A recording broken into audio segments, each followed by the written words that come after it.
प्रदेश में परीक्षा की तारीखों का ऐलान हो चुका है और एक तरफ योगी सरकार है और जो प्रबल परीक्षार्थी के रूप में सामने खड़े हैं, जिनके सपनों में कृष्ण भगवान आने लगे हैं। चुनाव क्या क्या रंग दिखाता है, क्या क्या रंग लाता है। लाल टोपी पहनकर मंच पर हमारे साथ पंचायत आज तक में तालियों के साथ अभिनंदन कीजिए पहुंच गए हैं समाजवादी पार्टी के मुखिया अखिलेश यादव जी। अखिलेश जी, प्रबल परीक्षार्थी तो ठीक, बड़ा मुकाबला भी दिख रहा है, लेकिन अब एग्जाम का डेट भी आ गया है और रिजल्ट वाला डेट भी आ गया है 10 मार्च। आप कह रहे हैं 10 मार्च बीजेपी साफ। ओवर कॉन्फिडेंस है या थोड़ा अंदर नर्वसनेस है कि अब तो एग्जाम का टाइम आ गया है? मैं सबसे पहले आपका धन्यवाद देता हूं और आपके चैनल का भी धन्यवाद देता हूं कि वो भी लाल के समर्थन में उतर गए हैं। ये देखो फर्श लाल है, हमारा तो सर पहले वो से रंग लाल है। और जब सब लाल की तरफ जा रहे हों तो सरकार को कौन बचाएगा? परीक्षा में जनता को और जनता फैसला करेगी और मैं समझता हूं जनता ने फैसला पंचायत के चुनाव में ही कर दिया था। भारतीय जनता पार्टी ने अगर बेईमानी न की होती, बहुत सारे ऐसे लोग हैं जो पर्चा तक नहीं भर पाए और ऐसी तस्वीरें आई, महाभारत को याद दिला दिया। वो जो तस्वीरें थीं जहां पर साड़ी छीन ली गई, कपड़े फाड़ दिए गए, ऐसा नजारा, ऐसे दृश्य लोकतंत्र में किसी ने नहीं देखे होंगे। और जब कभी भी किसी के सम्मान के साथ खिलवाड़ हुई है, उनको सजा मिली है। और इस बार जिस तरीके से जिला पंचायत के चुनाव में, पंचायत के चुनाव में लूट हुई, बेईमानी हुई, लोकतंत्र में जनता तैयार है भारतीय जनता पार्टी को साफ करने के लिए। आपने महाभारत को छेड़कर इस इंटरव्यू की शुरुआत की है, तो बीजेपी कह रही है अब की बारी बांके बिहारी, और आप कह रहे हैं कि कृष्ण जी आपके सपने में आ रहे हैं। ये पूरे 5 साल आए थे या अभी चुनाव के टाइम आने लगे हैं, और क्या कह रहे हैं कृष्ण जी? भारतीय जनता पार्टी वाले ये भी समझ लें कि इस बार जनता राधे राधे कहने वाली है उनको, और वो जाने वाले हैं। और इसलिए जाने वाले हैं, इन्होंने किसको नहीं धोखा दिया? उत्तर प्रदेश का किसान, जिसको इन्होंने वादा किया कि आय दोगुनी होगी, उत्तर प्रदेश के किसान को कहा कि तुम्हारी पैदावार बढ़ाएंगे, लेकिन जब पीछे मुड़ के किसान देखता है तो उसकी पैदावार नहीं बढ़ी। और जिस तरीके से कमाई आदि हो गई है, जिसमें खाद महंगी है, उसको डीएपी मिल नहीं रही, कीटनाशक दवाइयां महंगी हैं, डीजल महंगा है, हर जरूरत की चीज किसान के लिए महंगी कर दी, बिजली महंगी कर दी। जिस किसान की कमाई आदि हो जाए, महंगाई दोगुनी हो जाए, तो खुशहाली कैसे आएगी? इसलिए उत्तर प्रदेश की जनता भारतीय जनता पार्टी का उत्तर प्रदेश से सफाया करेगी। इसीलिए भारतीय जनता पार्टी के किसी भी नेता का इंटरव्यू सुन लीजिए। मैंने कल रात जानबूझ करके, हालांकि मुख्यमंत्री जी के भाषण क्या सुनना, उसमें ठोको राज में क्या सुनना, सब झूठ बोलते हैं। कल का इंटरव्यू मैंने देखा, क्या उन्होंने किसान को एक बार भी कहा कि उसकी पैदावार और आय दोगुनी हो गई? इनका संकल्प पत्र पढ़िए, पहले पन्ने पर यह लिखा है कि किसानों की 2022 तक आमदनी आय दोगुनी हो जाएगी। बताएं किसान की आमदनी आय कैसे दोगुनी हो गई? नौजवान जो आया यहां पर नौकरी रोजगार मांगने, उसको अपमानित किया, लाठी मारी। 69,000 वाले नौजवान कितनी बार लाठी खा गए। ये जो बाबा साहब अम्बेडकर जी ने जो संविधान में हमें हक और सम्मान दिलाने के लिए अधिकार दिए हैं, उन अधिकारों को सरकार छीन रही है। आज बताइए किसको अधिकार मिल रहा है? जो सरकारी नौकरियां निकली हैं, कितना भेदभाव हुआ है। और हमारे मुख्यमंत्री जी सोचिए, अब क्योंकि योगी नहीं है तो उनका पुराना नाम हमें याद रखना चाहिए, अजय कुमार बिष्ट। और इसलिए आप बताइए, उन्होंने कहा कि हम 5 लाख नौकरी दिए हैं। एक स्टेडियम में गए, बोले 1 करोड़ रोजगार दिए हैं। उनका विज्ञापन देखिए, 2 करोड़ रोजगार दिए हैं। आखिरकार बताएं कितने रोजगार दिए हैं? भूल जाइए पूरा उत्तर प्रदेश। बताएं गोरखपुर में कितनों को नौकरी मिली? या प्रदेश के जिलों की सूची क्यों नहीं देते हैं? चुनाव आ गया है, चुनाव में जो सरकारी नौकरी दी हैं उसकी सूची दें। और इसी उत्तर प्रदेश में, इसी लखनऊ में देश के राष्ट्रपति आए, देश के प्रधानमंत्री जी आए, बड़े बड़े उद्योगपति आए, बड़े बड़े कार्यक्रम हुए, यहाँ पर इन्वेस्टमेंट मीट हुई, एमओयू साइन हुए 5 लाख करोड़ के। जमीन पर क्या उतरा है? मुख्यमंत्री जी बताएं और भारतीय जनता पार्टी के लोग बताएं कि किस जिले में कारखाना लगा है, किस जिले में उद्योग लगा है। और किस आ रही है और किसकी मदद की है सरकार ने? क्या डीजल पेट्रोल नहीं महंगा हो गया? आज 100 से पार हो गया पेट्रोल। क्या जवाब है भारतीय जनता पार्टी के पास? कोई सिलेंडर भरवाने नहीं जा रहा, क्या जवाब है भारतीय जनता पार्टी के पास? मां गंगा की सफाई के लिए कहा, मां गंगा की सफाई, आप तो कुछ पूछ ही नहीं रहे। मैं तो चाह रही हूँ पूछना, लेकिन आप बीच में मुझे पॉज दें तो मैंने इधर ईमानदार पत्रकारों की सूची बनाई है, लिस्ट, नाम आपका भी है उसमें है। सच बता रहा हूं मैंने पूरे देश के इधर बैठ करके, जब से ये रथ रुक गया है चलना और वर्चुअल रैली होने लगी हैं, तो मैंने देश के ईमानदार पत्रकारों की सूची बनाई है। कल एक पत्रकार थे, उन्हें भी मैंने इंटरव्यू दिया था और आज मैं आपको इंटरव्यू दे रहा हूं। आपसे अच्छा ईमानदार कोई नहीं है। और आप सोचिए कि जब आप वोट डालने जाएंगी तो क्या सोचेंगी आप? आजकल आप सर्टिफिकेट भी दे रहे हैं। नहीं, सर्टिफिकेट नहीं है ये। हमने भी ईमानदार नेताओं की एक सूची बनाई है। आपका इंटरव्यू हो रहा है, चलिए अगला सवाल आपसे दागती हूँ। अब आपने जब बोल दिया है तो एक के बाद एक सवाल दागूंगी, उनका जवाब दीजिए। आपने श्री कृष्ण पे बताया ही नहीं सर कि श्री कृष्ण जी सपने में 5 साल आते थे या चुनाव के पहले आने लगे, या आपने भी बीजेपी की राह पकड़ ली है? समाजवादी पार्टी ने और उत्तर प्रदेश की जनता तैयार है राधे राधे कहने के लिए भारतीय जनता पार्टी को। और मैं यकीन से आपको यकीन दिला दे रहा हूं, इस बार उत्तर प्रदेश की जनता भारतीय जनता पार्टी का सफाया करेगी। उत्तर प्रदेश, आपने कहा अजय कुमार बिष्ट, अब उनको बोलना चाहिए। और मोदी जी तो कह रहे हैं कि उपयोगी हैं, वो तो यूपी और योगी को जोड़कर नाम हमेशा उनका उत्तर प्रदेश से जोड़ रहे हैं। उनसे ज्यादा अनुपयोगी कौन हो सकता है? इसी प्रदेश में उन्होंने वादा किया कि मां गंगा साफ होंगी। उन्होंने खुद डुबकी नहीं लगाई, क्योंकि वो जानते थे कि ये वही पानी है जिसमें लाशें बही थीं। ये वही पानी है जिसकी बीओडी, सीओडी, डिजोल्व ऑक्सीजन खत्म हो गई है। उसके पैरामीटर्स ऐसे हैं कि कोई पी नहीं सकता मां गंगा का पानी। सोचिए, मां गंगा की सफाई का वादा किया। लेकिन कोविड में तो वो कहते हैं कि आप नदारत थे सर, कहीं आप जमीन पर दिख ही नहीं रहे थे काम करने के लिए, वो बार बार ललकारते हैं। वो जो तस्वीरें देखी लोगों ने, भारत का तो दुनिया में डंका बज गया होगा। बक्सर में जो लाशें बह रही थी, गाजीपुर में जो लाशें बह रही थी, इनको अंत्येष्टि और अंतिम संस्कार का मौका नहीं मिला। अखिलेश जी कहाँ निकले आंसुओं को पोंछने के लिए? सवाल है कि सरकार ये बताए, सरकार की जिम्मेदारी क्या थी?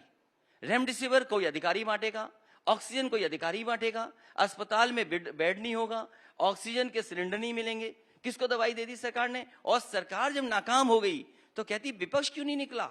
और अगर विपक्ष निकल रहा था, हमारे लोग निकल रहे थे, तो उन पर मुकदमे कोविड के लगाए जा रहे थे। मुझे याद है और मैं कह सकता हूं, आज तक मेरे ऊपर कोई केस नहीं लगा, लेकिन किसानों की लड़ाई के लिए जब समाजवादी पार्टी निकली तो कोविड प्रोटोकॉल का हम पे उल्लंघन का धारा लगा दी। बताओ, ये जिम्मेदारी किसकी थी? ये मुख्यमंत्री की जिम्मेदारी थी कि उनके प्रदेश की जनता को अनाथ न छोड़ा जाए। और फिर उत्तर प्रदेश की जनता ने देखा है। लेकिन अब तो चुनाव के करीब आप निकल रहे हैं ना सर, अब तो पूरी ताकत के साथ कोविड को सोचिए, क्योंकि करो या मरो की स्थिति अब आ गई अखिलेश जी के लिए। अगर इतिहास पलटा और वापसी हो जाती है योगी जी की, तो अखिलेश जी तो 10 साल बाहर रहकर फिर बड़ा मुश्किल होगा। तो वो प्रधानमंत्री के दावेदार हो जाएंगे। आपको बड़ी चिंता है योगी जी की? अरे वो प्रधानमंत्री के दावेदार हो जाएंगे या आग लगा रहे हैं? बीजेपी वाले सोच लें, ये डबल इंजन टकरा रहा है, डबल इंजन। तो ये लोकप्रियता में डबल इंजन का मुकाबला आप कैसे करेंगे? मोदी और योगी दोनों की लोकप्रियता बनाम अखिलेश की लोकप्रियता। देखिए, लोकप्रियता, सवाल लोकप्रियता का नहीं है, सवाल यह है कि उत्तर प्रदेश खुशहाली के रास्ते पे जाएगा कि नहीं जाएगा। आज खजाना खाली है। बाबा मुखर्जी ने क्या किया?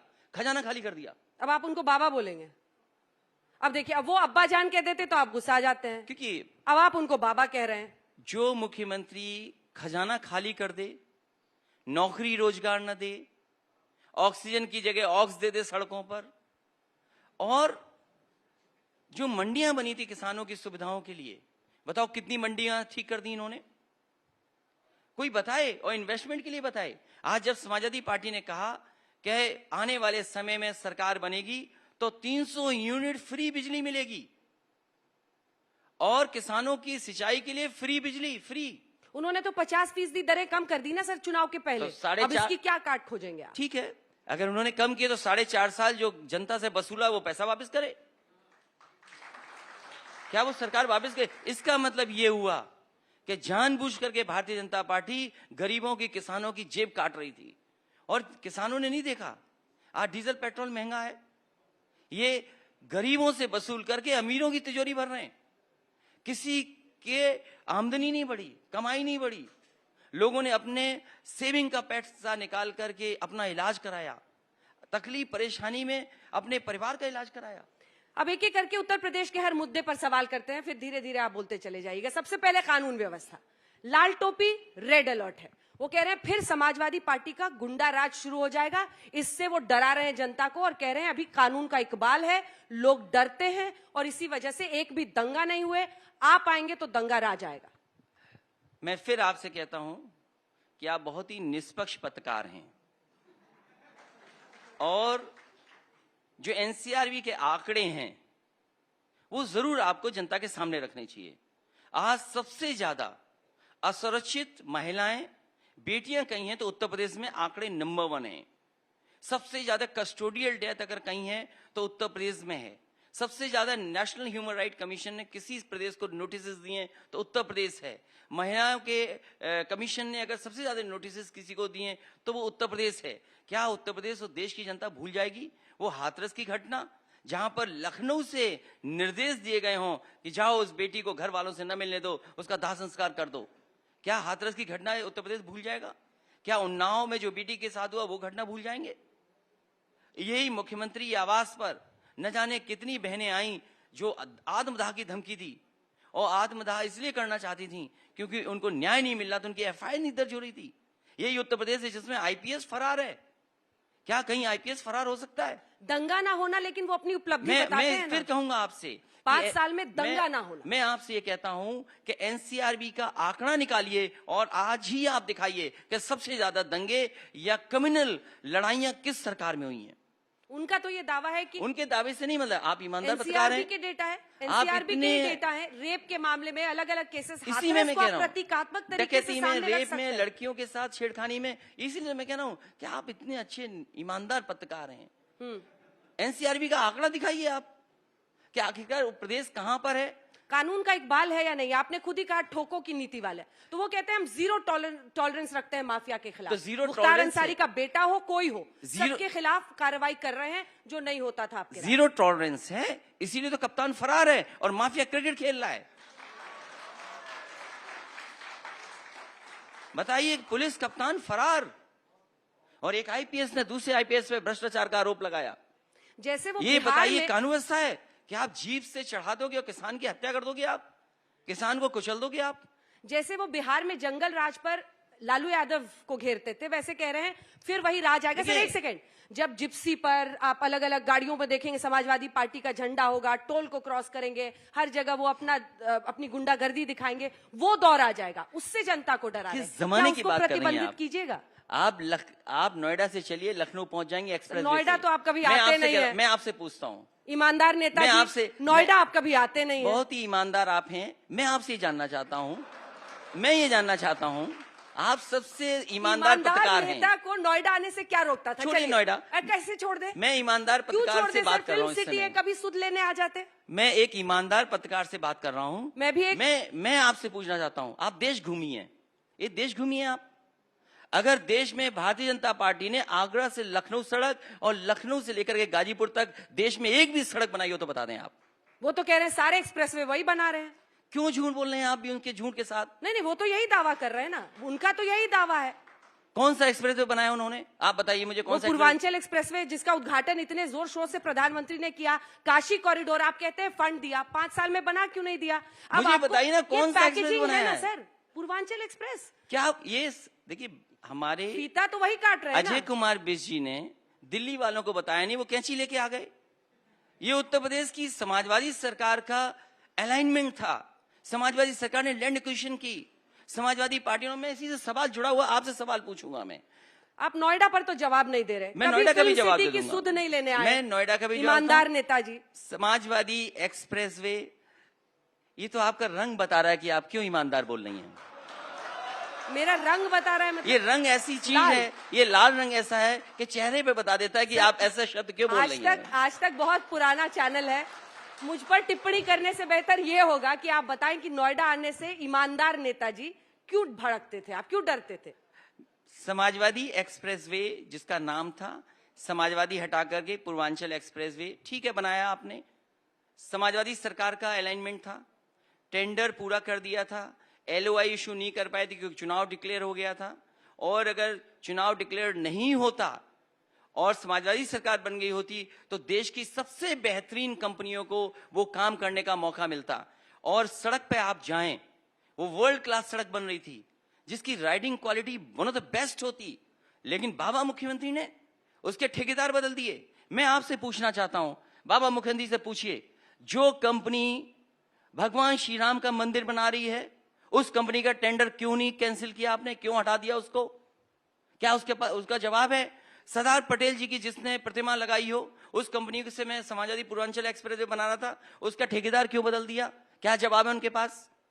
ऑफिस सड़क सस्ती दिखाने के लिए आपने मीडियन खत्म कर दिया, सर्विस लेन खत्म कर दी। सबसे प्रिय काम भारतीय जनता पार्टी का शौचालय बनाना, एक शौचालय अगर हो पूरे एक्सप्रेसवे में तो बताइए आप। ये नकल नहीं की समाजवादी सरकार की कि हम हवाई जहाज उतारेंगे। हवाई जहाज किसने उतारा सबसे पहले सड़क पर, ये बताइए देश में? अगर आप ईमानदार हैं तो आप बताइए कि एक्सप्रेसवे पे सबसे ज्यादा एक्सप्रेसवे पे किसने हवाई जहाज उतारा? आप वही चुनेंगे जो सुनना आप चाहते हैं। हम लोगों ने बताया है कि आपने एक्सप्रेसवे पर आपने एक भी बार नहीं बताया।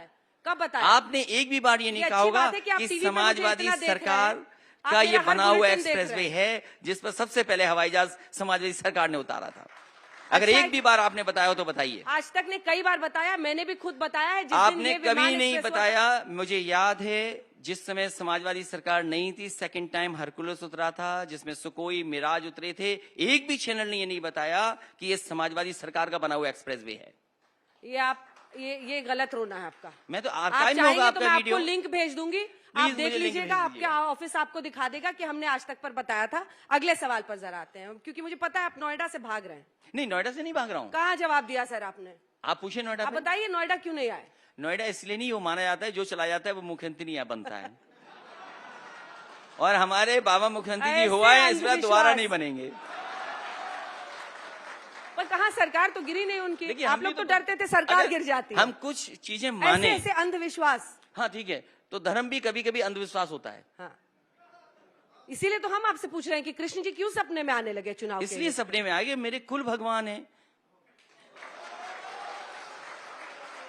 और कृष्ण भगवान के बारे में सब जानता हूँ। मैं आपसे सवाल पूछ क्या मथुरा आप ये बताइए, कृष्ण भगवान जब बचपन में थे तो किस पेड़ से बांधा गया था उन्हें? मुझसे मत पूछिए, आप ही जरा सवाल का जवाब दीजिए। अगर आप ऐसे हैं तो मैं आपसे जानना चाहता हूँ। आप मुझसे, मैं सवाल पूछूंगी ना आपसे, मुझे ये बताइए मैं भी एक जानकारी पर आप घिर गए हैं? मैं इसलिए पूछ रही हूं, सुनिए, क्योंकि अगर आपको यादव वोट बैंक भी चाहिए, आपको मुस्लिम भी चाहिए, वो कृष्ण जन्मभूमि का मुद्दा छेड़कर आपको घेरने की कोशिश कर रहे हैं। अब आपके लिए मुश्किल हो गया है कि क्या बोलें। क्या ऐसा है? और अगर नहीं है तो आपका क्या जवाब? नहीं, आधी अधूरी, देखिए आधी अधूरी बात नहीं होनी चाहिए। बात कहां से शुरू हुई? क्योंकि हमारे उत्तर प्रदेश के जो मुख्यमंत्री हैं वो टिकट मांग रहे हैं, उन्हें टिकट कोई नहीं दे रहा। उन्होंने अपने एक सांसद से कहा कि एक चिट्ठी लिख दो, शायद आपकी ही चिट्ठी से हमें टिकट मिल जाए। क्या वो भारतीय जनता पार्टी के सदस्य हैं? वो सदस्य नहीं है, उन्हें टिकट नहीं मिल रही है। वो ढूंढ रहे हैं कि मैं यहां से चुनाव लड़ूं, यहां से चुनाव लड़ूं। जब उनके सपने में आ सकते हैं तो हमारे सपने में क्यों नहीं आ सकते भगवान? मथुरा के मुद्दे पर आपको घेर रहे हैं, आप किस तरफ खड़े हैं? तो इसलिए क्या आपने बीच का ये कृष्ण जी सपने में आ रहे हैं वाला खोजा? इसका जवाब ये मुद्दा नहीं है, ये मुद्दा आप बना रहे हो, मुद्दा नहीं है ये। वो तो वहां का किसान बदलाव चाहता है वहां। और कृष्ण भगवान की वहां पर रिवर फ्रंट बन रहा था, केसी घाट पर, वहां पर रिवर फ्रंट बन रहा था।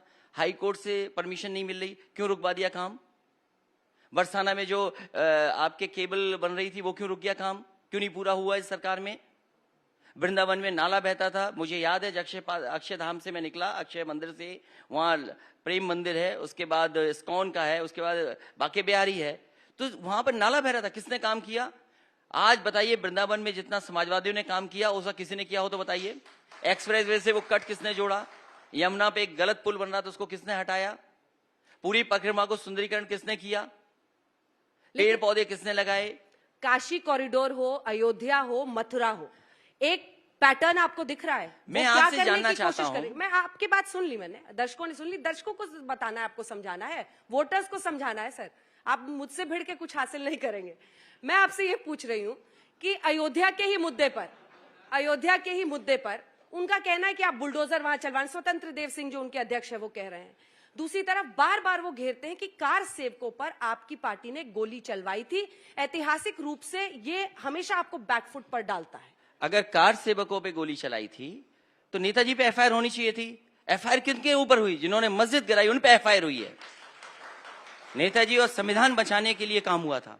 एफआईआर किस पे हुई? मुझे आप ये जवाब दीजिए। जब इतना एफआईआर उन्हीं पे हुई है तो क्यों हुई? आप मुझे बताइए क्यों हुई एफआईआर उनके ऊपर? लेकिन वो तो पॉलिटिकली इसको भुना रहे हैं। मैं ये जानना चाहता हूँ, पॉलिटिकली भुना रहे हैं आप सर। देश की चिंता नहीं है आपको? नहीं, पॉलिटिकल भुनाएंगे वो पॉलिटिकली भुना रहे हैं। आप पॉलिटिकल भुनाएंगे, देश की चिंता नहीं है आपको? नहीं नहीं, जिस तरह की राष्ट्रवाद और धर्म की राजनीति क्या होगी, अभी तो राष्ट्रवाद? सर आप भी इतना भव्य राम मूर्ति बना रहे हैं ना। सब क्या कहाँ करें? बना रहा हूं मैं? परशुराम जी की तो आपने मूर्ति लगवाई कोई अगर ना। मुझे बुलाएगा भगवान परशुराम के दर्शन के लिए तो मैं जाऊंगा। नकल तो वो कर रहे हैं। जैसे ही भगवान परशुराम का हम लोगों ने मंदिर में जाकर के भगवान का दर्शन किया, भारतीय जनता पार्टी को भी याद आ गया कि भगवान परशुराम भी कोई हैं, तो एक छोटे से भगवान परशुराम जी का मंदिर का उद्घाटन वो दर्शन करने जा रहे हैं। तो क्या आप कार सेवकों पर गोली चलाए जाने को सही ठहरा रहे हैं? मैं कहता हूं सवाल बेरोजगारी का है। लखनऊ में मेट्रो बनी, लखनऊ में जो मेट्रो बनी उसमें 4000 लोगों को डायरेक्ट इनडायरेक्ट नौकरियां मिली हैं। कानपुर की जो मेट्रो शुरू हुई है 1500 लोगों को नौकरी मिली है। एससीएल जो बना है लखनऊ में 6000 लोगों को नौकरी मिली है। कैंसर इंस्टीट्यूट पूरा नहीं हो पाया, वहां पे 6000 लोगों को नौकरी मिलती। क्या सवाल ये नहीं है आज उत्तर प्रदेश के लोगों को कैंसर के इलाज के लिए कहां जाना पड़ता है? मुंबई जा रहे हैं बेचारे, दिल्ली जा रहे हैं। पूर्वांचल के लोगों का कैंसर का इलाज फ्री हो जाता लखनऊ में। इस सरकार ने पूरा क्यों नहीं किया? क्या जवाब है सरकार के पास? क्या मुख्यमंत्री जी आज तक बिजली के कारखाने का नाम बोल पाए हैं जो बिजली को सस्ता कर देंगे? यहां लोग जानते होंगे कि हरदुआगंज का कारखाना अभी चालू नहीं हुआ, उद्घाटन करके आ गए, कारखाने का नाम नहीं बोल पाए। जो कारखाने का नाम नहीं बोल पाते हैं वो बिजली क्या सस्ती करेंगे उत्तर प्रदेश की? लेकिन इमोटिव इशू, एक बार फिर से मैं आ रही हूं क्योंकि इमोटिव इशू पर वो खेलते हैं। पिछली बार प्रधानमंत्री की वो लाइन शमशान और कब्रिस्तान वाली, उसने बहुत हद तक बीजेपी को जीत में, प्रचंड जीत जो उनकी मिली उसमें साथ दिया। ऐसे इमोटिव इश्यूज का क्या काट है? आप राम भक्तों पर गोली चलाए जाने पर क्या जवाब देंगे? वो बार बार इसी पर घेर रहे हैं और अगर आप उसको सही ठहरा रहे तो अलग बात है, वरना क्या आप उस पर माफी मांगेंगे और आगे बढ़ने की कोशिश करेंगे? पूरी दुनिया के सामने कब्रिस्तान और शमशान की जब बात हुई तो कैसे देश के प्रधानमंत्री हो सकते हैं? आज देश को अच्छा इंफ्रास्ट्रक्चर चाहिए, आज बिजली चाहिए, आज अच्छे अस्पताल चाहिए, आज नौकरी और रोजगार चाहिए, और आप कहां के लेकर के जा रहे हैं आप देश को? आज उत्तर प्रदेश की नई पीढ़ी और पुरानी उत्तर प्रदेश की खुशहाली चाहती है और खुशहाली पे वोट पड़ने वाला है इस बार। दूसरा मुद्दा जिस पर बीजेपी आपको घेर रही है सर, वो है परिवारवाद का। इस पर क्या जवाब है? इसका क्या काट है आपके पास? अच्छी बात है, वो कहते हैं कि बबुआ ही रहेंगे अखिलेश जी। मुझे याद है लॉकडाउन के समय पर एक मां चलते चलते आई थी ललितपुर, गर्भवती थी, बेटी पैदा हुई, 2 घंटे उसने इंतजार किया और वो जाकर के फिर अपने घर पहुंची। क्यों सरकार ने मदद नहीं की? और मैं कहता हूं समाजवादी सरकार होती तो चाहे मुझे डीएम की गाड़ी छीन करके देनी पड़ती, उस मां के लिए वो गाड़ी में देता। जो किसान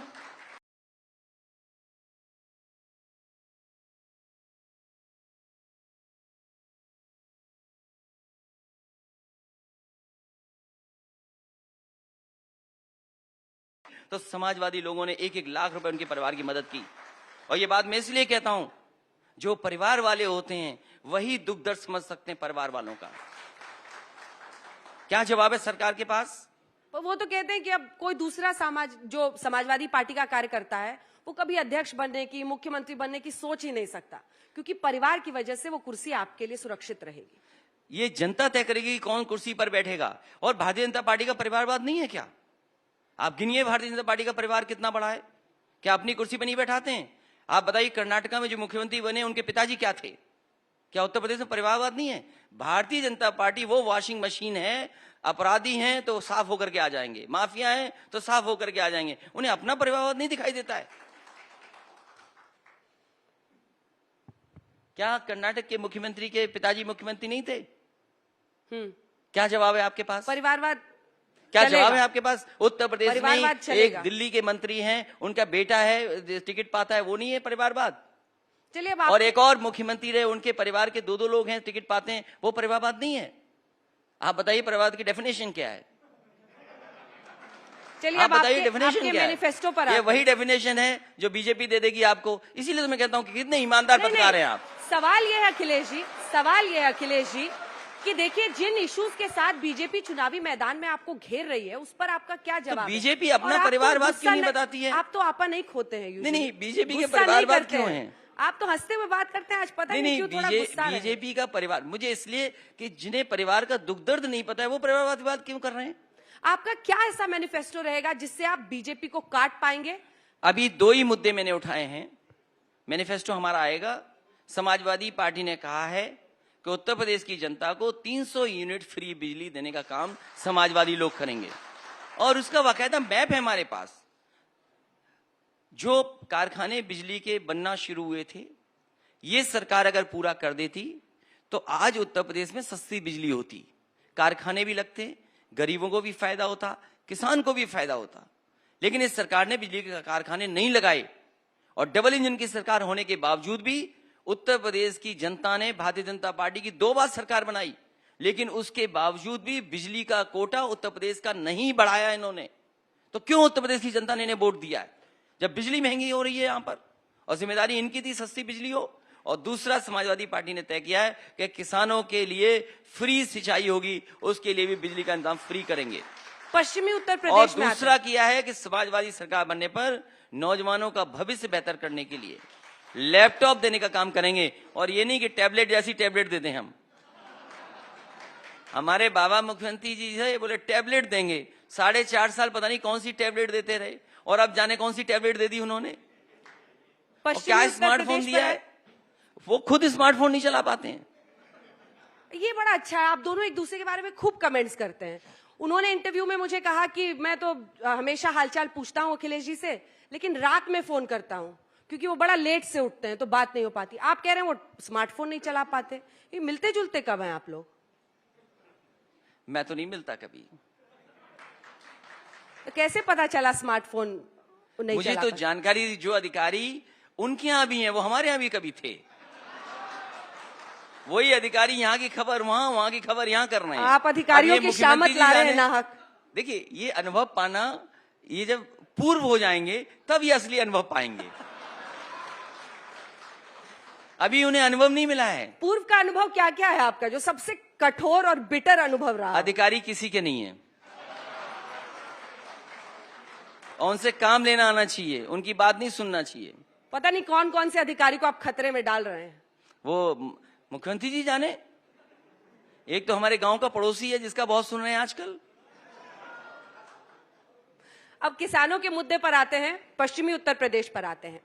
तीनों कृषि कानूनों की वापसी सरकार ने करा दी। उनको लग रहा है कि अब इससे किसान उनकी तरफ आ जाएंगे। क्या गलत सोच रहे हो? और आरएलडी के साथ आपके गठबंधन से आप कितने आश्वस्त हैं कि जाट वोट आपकी तरफ आए? पंजाब के किसान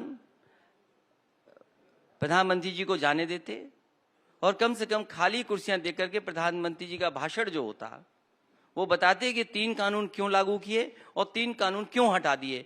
ये भारतीय जनता पार्टी बताती। ये देश के किसानों को संकट डालने के लिए कानून थे, किसानों को बर्बाद करने वाले कानून थे। जब मंडी बनानी थी, पैदावार की सही कीमत देनी थी, तब नहीं दे पा रहे। आप ये बड़ी बड़ी कंपनियों को लाभ देने के लिए तो उनको तेल का सब कुछ छूट दे रहे हैं, लेकिन न सरसों की कीमत दे रहे हैं किसानों को, और न सरसों का तेल जब तैयार होता है वो गरीब को महंगा खरीदना पड़ रहा है। ये कौन सा हिसाब किताब है? ये सरकार बताए क्या हिसाब किताब बनाया हुआ उन्होंने। तो आपको लग रहा है कि किसान आपकी तरफ आ जाएंगे? वो तो आश्वस्त हैं कि तीनों कृषि कानूनों की वापसी सरकार ने ऐसा किसी कानून में नहीं किया। कम से कम भारतीय जनता पार्टी ये बताए कि जिन किसानों को इन्होंने आतंकवादी कहा, उन्हीं किसानों को पुजारी क्यों कह रहे हैं, उनकी पूजा क्यों कर रहे हो? इसका मतलब वोट के खातिर आपने ये कानून वापस लिए हैं। किसान समझदार है, वो जानता है कि हो सकता है उसके वोट के साथ खिलवाड़ हो जाए, इसलिए एक भी वोट वो भारतीय जनता पार्टी को नहीं देने वाले। अब मुस्लिम वोट बैंक की पॉलिटिक्स पर जरा आते हैं। बीजेपी का आरोप है कि आपने जिन्ना को इस चुनाव में इसीलिए लाया क्योंकि आपको ये डर था कि बहुत सारी पार्टियां चुनावी मैदान में, इस बार तो हैदराबाद वाले ओवैसी जी भी आए हुए हैं, तो कहीं वोट बट न जाए। भारतीय जनता पार्टी सुनती कम है, उन्होंने पूरा भाषण नहीं सुना, लेकिन समाजवादी पार्टी उनसे गन्ने के हिसाब किताब मानना चाहती है। इस बार जहां से चुनाव हो रहा है वहां के किसानों का गन्ना भुगतान होगा कि नहीं होगा कीमत, और दूसरा वहां का किसान जानता है उनके मान सम्मान का ये चुनाव है। जिन किसानों के सम्मान को इन्होंने खत्म किया है वो एक एक किसान वहां पर तैयार है अपने मान सम्मान के लिए वोट डालने के लिए। आपने मेरे सवाल का भारतीय जनता जवाब पार्टी का नहीं दिया। सफाया होगा। नहीं, आपने मेरा सवाल सुना कि नहीं सर? हमने अपनी बात तो कह दी, जनता को बताना था, बता दिया। नहीं, वो तो आप कर ही लेते हैं, लेकिन थोड़ा सवाल का भी जवाब दीजिए। सवाल यह है कि क्या आपको लग रहा है ओवैसी साहब या अन्य पार्टियां, क्योंकि देखिए सबने उनको रूल आउट किया, लेकिन बंगाल हो, बिहार हो, उन्होंने अपने वोट प्रतिशत में इजाफा किया, महाराष्ट्र में तो कर ही रहे हैं। क्या आपको लग रहा है कि मुस्लिम वोट बढ़ सकता है उनके आने से? समाजवादी पार्टी जहां हर वर्ग को साथ लेकर के चल रही है और जितने भी अल्पसंख्यक हैं उत्तर प्रदेश के, देश के, उनके साथ समाजवादी पार्टी खड़ी है। ये अल्पसंख्यकों के खिलाफ है, ये भारतीय जनता पार्टी के लोग क्रिश्चियंस के खिलाफ हैं, बौद्ध के खिलाफ हैं। ये भारतीय जनता पार्टी जैन लोगों के खिलाफ है। बताओ, जैन ढूंढने गए थे दूसरे, मिल गए दूसरे, कह रहे थे समाजवादी पार्टी के लोग हैं। और जितना अपमान मुसलमान भाइयों का भारतीय जनता पार्टी ने किया, इतना किसी सरकार ने नहीं किया होगा। इसलिए अल्पसंख्यक पूरा समाजवादी पार्टी की इस बार मदद करने जा रहा है, और साथ ही साथ पूरे देश के किसान देख रहे हैं उत्तर प्रदेश के किसान क्या फैसला लेंगे। आप बताइए, सबसे ज्यादा अपमानित कर रही है भारतीय जनता पार्टी, नहीं कर रही है? झूठ बोलती है भारतीय जनता पार्टी की, नहीं बोलती है? नहीं, वो तो क्लैरिटी से बोल रहे हैं 80% बनाम 20% है। वो 80% झूठ बोलते हैं, 20% सच बोलते हैं। ये नहीं पता लगा आपको? वो जो 80 और 20 बता रहे हैं, वो भारतीय जनता पार्टी कह रही है कि हम 80% झूठ बोलते हैं, केवल 20% सच होता है हमारा। लेकिन उसको काउंटर करना भी तो आप ही का काम है, तथ्यों के साथ इस आपको बार करना जनता होगा, या आप समझ- भी धर्म की राजनीति के भंवर में फंस गए हैं? इस बार जनता समझ गई है, इसीलिए भारतीय जनता पार्टी के लोग कूटे जा रहे हैं। 80% लोग इनसे नाराज हैं, मैं कहता हूं 100% लोग नाराज हैं इनसे। कूटे जा रहे हैं मतलब? अभी देखा नहीं आपने, एक किसान गया मंच पर और विधायक जी के एक सांसद कूटा गया। कई विधायक सांसद घुस नहीं पा रहे हैं। सोचिए आप, देश के गवर्नर ये कहें एक स्टेट के कि अगर भारतीय जनता पार्टी गांव में घुसी तो पीटी जाएगी।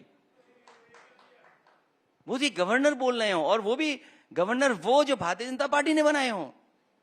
तो सोचिए उनकी तकलीफ और परेशानी कैसी थी।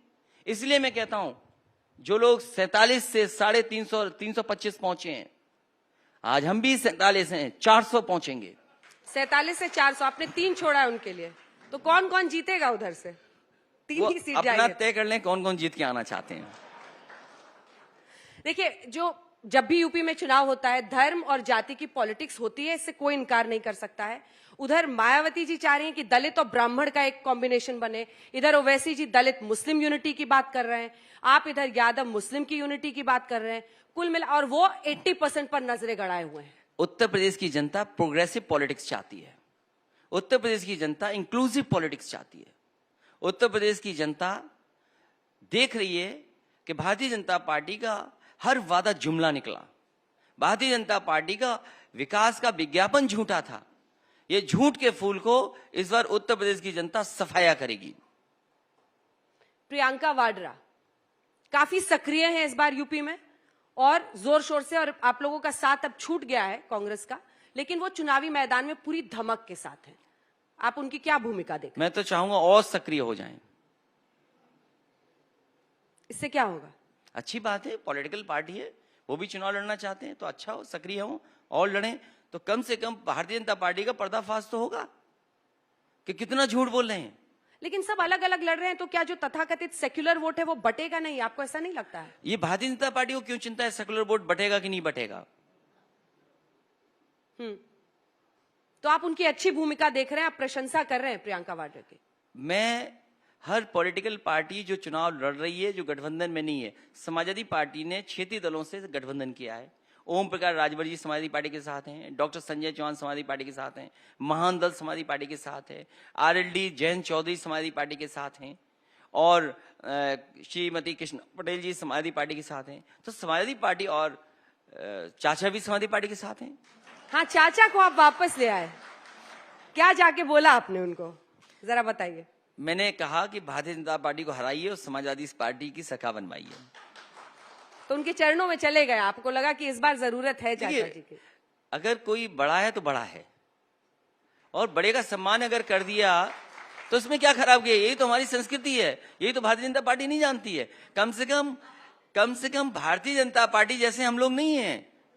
4 पहिए की गाड़ी पे बैठ गए वो, और मुख्यमंत्री जी को अब पैदल होना था, वो पहले ही पैदल हो गए थे, पैदल जा रहे थे। ये जनता ने देखा है। ओपी राजभर का भी आप नाम ले रहे थे सर, और कल वो बीजेपी के उपाध्यक्ष से मिल गए, तो वो तो सीरियल धोखा दे रहे हैं। ओवैसी जी को भी धोखा दे दिया, आपके पास आ गए। ये जो प्रदेश का एक उपाध्यक्ष हैं, इनको दर दर भटकने के लिए छोड़ा हुआ है भारतीय जनता पार्टी ने, कि जैसे ही 10 बजे लोग सो जाएं तो हर नेता के यहाँ केवल कंफ्यूजन फैलाने के लिए जाएं। मैं सभी से कहूंगा, जितने भी हमारे सहयोगी दल हैं, एक सदस्यता का फॉर्म रखें। जैसे ही भारतीय जनता पार्टी का कोई उनके पास आए, उन्हें तुरंत अपने पार्टी का सदस्य बना दो, और इस बार अगर रात में आए कहीं तो पकड़ करके सदस्य बना दो इसको। तो आप कह रहे हैं उपाध्यक्ष को सदस्य बना ले राजभर? हाँ, अपने दल का, जिस दल को तोड़ने जाएं, जिस दल से बातचीत करने जाएं, उस दल के नेता से हमारी अपील है कि उन्हें बैठा करके उन्हें अपनी पार्टी का सदस्य बना दो। प्रियंका वाड्रा गांधी ने एक पहल की है, 40% सीट्स वो महिला कैंडिडेट्स को दे रही हैं, उम्मीदवारों को। बीजेपी कह रही है हम सेल्फ हेल्प सेंटर्स के लिए कर रहे हैं। आपका क्या रोड मैप है? क्योंकि महिला वोटर बंगाल, उड़ीसा, बिहार के चुनाव में एक बहुत बड़े फैक्टर के रूप में उभरी है। समाजवादी पार्टी की सरकार में उत्तर प्रदेश की गरीब माताओं बहनों के लिए समाजवादी पेंशन थी, जो 500 रुपया महीना मिलती थी, 6,000 रुपए साल की थी। उसी की नकल करके भारतीय जनता पार्टी किसानों को सम्मान राशि दे रही है। समाजवादी पार्टी की सरकार थी, उस समय बड़ी संख्या में छात्राएं, उनको लैपटॉप दिया गया था। बड़ी संख्या में बेटियों को कन्या विद्याधन दिया गया था।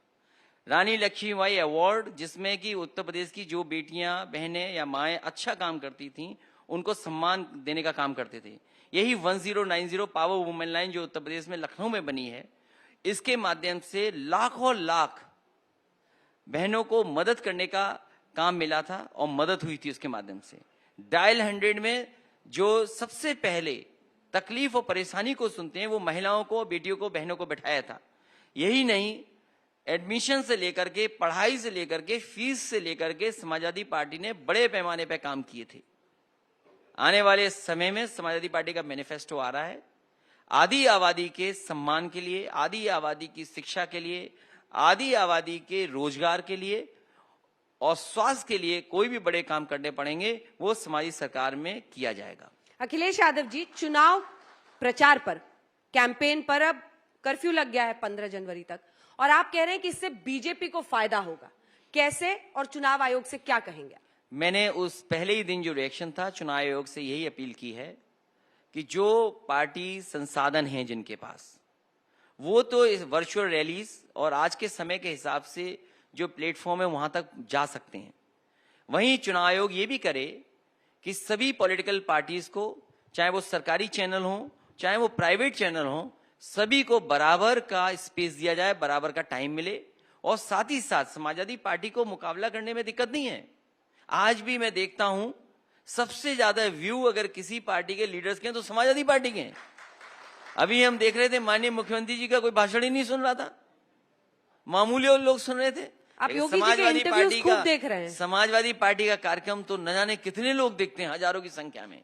तो हम इक्विप्ड हैं, हमारे जो नौजवान हैं वो समझदार हैं, और समाजवादी पार्टी ने इसी उत्तर प्रदेश में 20 लाख लैपटॉप बांट करके दिखाए, और सबसे बेहतरीन टेक्नोलॉजी का डायल 100 दिया। सवाल यह है कि इलेक्शन कमीशन उन दलों के बारे में सोचे जो दल क्षेत्रीय हैं। मान लीजिए ओम प्रकाश राजभर जी का दल है, डॉक्टर संजय चौहान जी का दल है, अपना दल है, आदरणीय श्रीमती कृष्णा पटेल जी हैं, आरएलडी है, और ये जो क्षेत्रीय दल हैं, इनको स्पेस कब दिया जाएगा? इनकी मदद कौन करेगा? हम तो आपसे 1 घंटा बात कर ले रहे हैं, डॉक्टर संजय चौहान कब बात करेंगे 1 घंटा आपसे? ये सवाल है। तो वो जनता के बीच में कैसे जाएंगे, ये बड़ा सवाल है। इस पे इलेक्शन कमीशन सोचे कि क्षेत्रीय दल जो हैं, जो अभी नए नए दल हैं, उनकी बात जनता तक कैसे पहुंचे। ये लेकिन फेयर प्लेइंग ग्राउंड कैसे बन सकता है? क्योंकि आप जिन दलों की आप बात कर रहे हैं, जिम्मेदारी है। हम तो सुझाव ही दे सकते हैं, और लोकतंत्र मजबूत तभी होगा जब ये क्षेत्रीय दल भी अपनी बात रख सकेंगे, क्योंकि ये सभी क्षेत्रीय दल चाहते हैं जाति जनगणना हो। अब जाति जनगणना की बात ही नहीं पहुंचेगी, क्योंकि हर जाति उत्तर प्रदेश की चाहती है कि जाति जनगणना होकर के कम से कम पता लगे कि उनकी आबादी में संख्या क्या है। लेकिन बीजेपी को एज है, आपने कहा कि बीजेपी हावी है, आप खुद ही कह रहे हैं कि डिजिटल बीजेपी झूठ फैलाने में हावी है, समाजवादी पार्टी झूठ को पकड़ने में हावी हो गई है।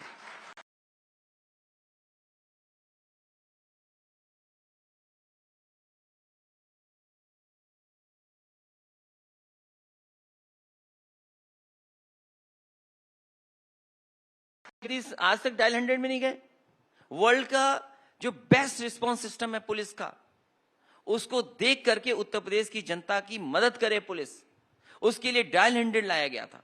उस समय के जो अच्छे आईपीएस ऑफिसर्स थे, उनकी टीम को मैंने लगाया था। वो जाकर के यहां से न्यूयॉर्क की एनवाईपीडी पुलिस को देख करके आए थे, उनका हेडक्वार्टर कैसा है, वो उनका रिस्पांस कैसा है। उसके बाद ह्यूस्टन की पुलिस को देख करके आए कि वहां की पुलिस का रिस्पांस सिस्टम कैसा है। वो फिर सिंगापुर गए, वहां का पुलिस का कंट्रोल सिस्टम कैसा है। उन तीनों को स्टडी कर करके प्रोफेसर वेंकट को एडवाइजर टू गवर्नमेंट लगा करके ये सबसे बेहतरीन डायल 100 चालू किया उत्तर प्रदेश में। हमारे बाबू मुखर्जी जी ने केवल एक काम किया, डायल 100 का नाम बदल दिया, डायल 112 कर दिया। क्या बड़ा काम किया इन्होंने।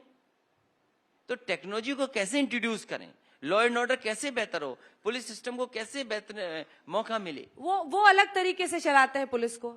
तो आपने शुरू में ही बोल दिया, जो चलाने का तरीका है वो हमने देख लिया कि एक व्यापारी को पीट पीट करके जान ले ली, वो भी उनके गृह जनपद में। सोचिए, मुख्यमंत्री जी के अपने जिले में पुलिस जाकर के ठोका, एक को मार दिया, जान ले ली। ये पुलिस का तरीका होगा। जब से भारतीय जनता पार्टी की सरकार आई है, इन्होंने 100 नंबर को कबाड़ा कर दिया और पुलिस को भी कबाड़ा कर दिया। अब चुनाव के एंड पहले जो आईटी ईडी ये सब रेड्स हुए थे, उस पर जरा आते हैं। वो भी अधिकारी जानते हैं कि भारतीय जनता पार्टी के सारे पे कर रहे हैं, लेकिन क्या इसका भ्रष्टाचार से कोई लेना देना नहीं है। भारतीय जनता पार्टी का डिजिटल इंडिया फेल हो गया।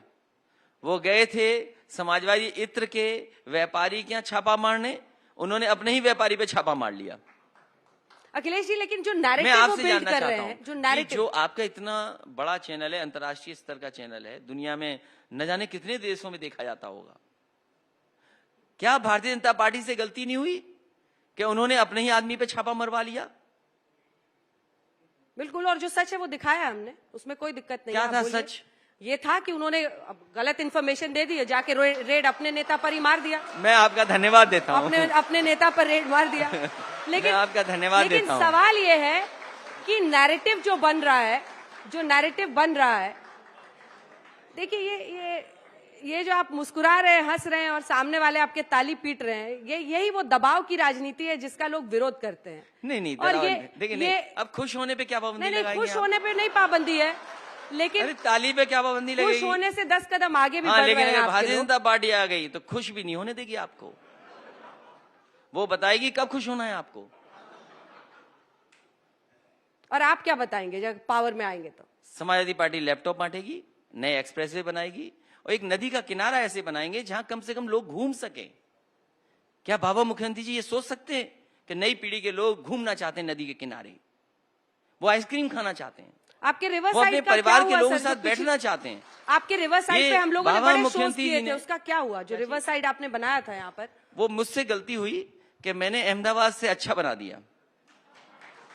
ये गलती मुझसे हुई और मैं कह सकता हूं, दावे के साथ कह सकता हूं, आपने अहमदाबाद का भी देखा होगा, सॉरी अहमदाबाद का ही देखा होगा, अहमदाबाद रिवर फ्रंट वहां का भी देखा होगा, और समाजवादी सरकार का बनाया हुआ गोमती का रिवर फ्रंट देख लीजिए आप। आपका सबसे अच्छा देश का रिवर फ्रंट अगर कोई बना है तो ये गोमती का रिवर फ्रंट है, जिसको बर्बाद कर दिया भारतीय जनता पार्टी ने। मुझे याद है गंगा एक्शन प्लान जो पहली बार इंट्रोड्यूस हुआ था भारत में, उस समय भी यही रिकमेंडेशन थी कि कोई भी नाला नदी में नहीं जाएगा, और उसकी व्यवस्था अगर किसी ने की तो समाजवादी सरकार में हुई। सबसे लॉन्गेस्ट डायफ्राम अगर कहीं बना, चैनलाइज कहीं रिवर हुई तो ये गोमती रिवर हुई। एक भी नाला गोमती नदी में नहीं जुड़ सकता।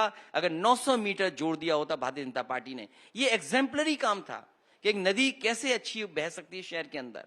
और कैसे उसके आसपास पेड़ लगाए जा सकते हैं, कैसे साइकिल ट्रैक हो सकता है, कैसे लोग शाम को घूमना चाहें, सुबह घूमना चाहें, और इस नदी की एक एग्जाम्पल होती दूसरी जगह के लिए। लेकिन भारतीय जनता पार्टी ने बर्बाद कर दिया। उन्हें घूमना ही नहीं पसंद है। कोई घूमेगा तो नहीं घूमने देंगे उसको, कारोबार करेगा तो नहीं करने देंगे कारोबार। यही आइसक्रीम वाले मैं तो आपसे एक निवेदन करूंगा कि भारतीय जनता पार्टी की सरकार से भी मेरी अपील है आपके माध्यम से, इसकी एक बार लाइट ऑन कर दें और आप खुद देखने जाइए। जो वहां पर ठेले वाले लगे, गरीब लोग जो कारोबार करते थे, उनसे पूछिए कि समाजवादी सरकार में दुगनी आपकी आमदनी थी कि नहीं थी। आज आपकी आमदनी आधी भी नहीं हुई। तो आपके विकास का क्या मॉडल है? ये रिवर फ्रंट है और ये सब पर आपको लग रहा है उन्होंने रोक लगा दिया है। हमारा जो वो तो ये कह रहे हैं ना सर कि आपने सबका इनॉग्रेशन कर दिया, फंड दे दिया, लेकिन बना के वो जनता के सामने रख रहे हैं। समाजवादी पार्टी का क्लियर विजन है कि उत्तर प्रदेश के सड़कों का इंफ्रास्ट्रक्चर बेहतर हो, क्योंकि समाजवादी पार्टी मानती है कि जितने भी हम रफ्तार बढ़ा ले जाएंगे उतनी ही अर्थव्यवस्था आगे बढ़ेगी। इसलिए देश का सबसे वेल डिजाइंड एक्सप्रेसवे किसी ने बनाया तो समाजवादी सरकार ने बनाया। आगरा से लखनऊ जो बेस्ट डिजाइन है। आप एक्सप्रेसवे पे चलती होंगी, एक्सप्रेस हर 50 किलोमीटर के बाद टोल आ जाता है, फिर आपने रफ्तार बढ़ाई, फिर 50 किलोमीटर के बाद टोल आ गया। लेकिन उत्तर प्रदेश का समाजवादी सरकार का एक्सप्रेसवे था, अगर आगरा से घुसते थे और लखनऊ उतरते थे, बीच में एक भी टोल नहीं था, आप उतरते समय टोल देते। ये डिजाइन किसने अपनाई? अब एनएचएआई डिजाइन अपना रहा है। तो प्रोग्रेसिव कौन हुआ? समाजवादी पार्टी। समाजवादी पार्टी में बिजली के कारखाने लग रहे थे, हरदुआगंज अलीगढ़ में लग रहा है, आपका टांडा में 660 सुपर क्रिटिकल लगा है, आपका सोनभद्र में प्लांट लगा है, झांसी का प्लांट शुरू हुआ, ललितपुर का बिजली का प्लांट शुरू हुआ, तमाम बिजली के कारखाने लगाए। इसी के साथ साथ अस्पताल बनाए, एम्बुलेंसेस चालू की, पुलिस को गाड़ियां दी 100 नंबर, बच्चों को पढ़ने के लिए लैपटॉप दिए, नई यूनिवर्सिटीज बनाई, नए मेडिकल कॉलेजेस बनाए। भारतीय जनता पार्टी बता रही है कि उसने 59 मेडिकल कॉलेजेस बनाए। आजादी के बाद जो दूसरी सरकार ने बनाए वो भी अपने जोड़ दिए कि हमारे मेडिकल कॉलेजेस हैं। इनसे ज्यादा झूठ कौन बोल सकता है? और जो मेडिकल कॉलेज उद्घाटन हुए थे, आप उनका पर्दा हटा करके देखिए, वो मेडिकल कॉलेज हैं क्या? उसमें कोई व्यवस्था इंतजाम नहीं है जहां गरीब का इलाज हो सके। तो ये समाजवादी पार्टी का क्लियर विजन है कि एजुकेशन के सेक्टर में अच्छा काम हो, हेल्थ के सेक्टर में बेहतरीन काम हो, सड़कें वर्ल्ड क्लास बने, डिस्ट्रिक्ट हेडक्वार्टर 4 लेन से जुड़े, बिजली का सस्ता इंतजाम हो, बिजली के कारखाने हो, अगर सोलर एनर्जी हो सकती है तो सोलर एनर्जी पे काम हो। मुझे याद है कि मुझे 9 पॉइंट प्रोग्राम पर उस समय राष्ट्रपति रहे कलाम साहब ने एक प्रेजेंटेशन दिया था। कई उनकी बातें मैंने मानी, और एक बात और मैंने मानी उनकी, उन्होंने कहा कि क्यों नहीं ऐसा करते हो कि किसी गांव को पूरा का पूरा सोलर से, मिनी ग्रिड से तैयार कर दिए, जिससे गांव के लोगों को बिजली ना देने, बिल ना देना पड़े। मैंने उससे कहा कि मैं 3 महीने के अंदर एक ग्राम सभा गांव को तैयार कर दूंगा जिसमें गांव के लोगों को एक भी बिजली का बिल नहीं देना पड़ेगा। मैंने 3 महीने के अंदर एक ग्राम सभा को सोलर से कनेक्ट किया। आज भी बिजली चल रही है वहां पर, किसान को एक भी बिजली का बिल नहीं देना पड़ता है, उनकी चक्की चलती है, उनके और काम होते हैं, सिंचाई का काम होता है, घर में बल्ब लगे हैं, एलईडी पंखे लगे हैं, पूरा का पूरा जगमग है गांव, और एक भी बिजली का बिल नहीं देता। समाजवादी सरकार बनी होती ऐसे बहुत सारे सोलर विलेजेस क्रिएट किए जा सकते थे, लेकिन इस सरकार ने उस योजना को भी बंद कर दिया, और उन बेचारों को जहां फ्री बिजली मिलती थी उस प्लांट का मेंटेनेंस भी सरकार ने नहीं किया। चलिए प्रियंका जो जी, कलाम साहब ने बनाया था, उद्घाटन किया हुआ, देश के राष्ट्रपति रहे, उनके उद्घाटन किए हुए काम को भी बर्बाद कर दिया सरकार ने। और सुनने में आ रहा है इस सरकार ने पूरा उत्तर प्रदेश का खजाना बर्बाद कर दिया, कुछ पैसा नहीं बचा, पता नहीं कहां लेके चले गए ये। तो आपका आरोप है कि आपका विकास का जो मॉडल है उसको धत्ता कर रहे हैं सिर्फ आपको नीचा दिखाने के लिए। आप लखनऊ में उनसे पूछिए क्या बनाया रिवर उन्होंने। साइड हो या पूरे उत्तर प्रदेश में जगह जगह समाजवादी लोगों ने काम किए, चाहे सड़क हो, चाहे अस्पताल हो, चाहे बिजली हो। मुख्यमंत्री जी बताएं कि सब स्टेशन कितने बनाए हैं। देश की सबसे अच्छी और बड़ी ट्रांसमिशन लाइन अगर किसी ने बिछाई तो उत्तर प्रदेश ने बिछाई। समाजवादी सरकार में बिना ट्रांसमिशन लाइन के, बिना सब स्टेशन बनाए हुए आप बिजली कैसे पहुंचा देते? फिर पिछली बार चुनाव क्यों हारे अखिलेश जी? चुनाव इसलिए हारे कि भारतीय जनता पार्टी झूठ बोलती रही।